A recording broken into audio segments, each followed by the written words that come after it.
তখন প্রায় ১১টা। স্টেশনটা অদ্ভুতভাবে নীরব হয়েছিল। চারপাশে কেউ নেই, শুধু হালকা বাতাস আর দূরের কুকুরের ডাক। আমি শেষ ট্রেন ধরার জন্য অপেক্ষা করছিলাম। হঠাৎ দেখলাম প্ল্যাটফর্মের এক কোণে একজন বৃদ্ধ চুপচাপ বসে আছে। তার চোখ দুটো যেন অন্ধকারের ভেতর কিছু খুঁজছিল।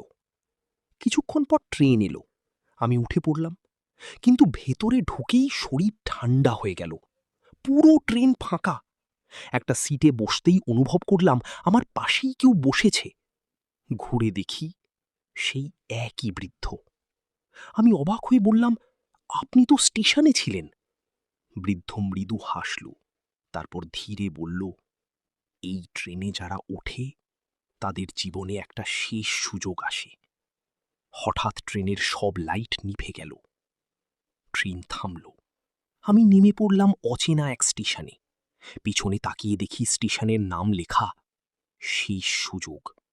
আর ট্রেনটা ধীরে ধীরে অন্ধকারে মিলিয়ে গেল। সেদিন বুঝেছিলাম, জীবনে কিছু ট্রেন একবারই আসে। সিদ্ধান্ত নিতে দেরি করলে সেই ট্রেন আর ফিরে আসে না।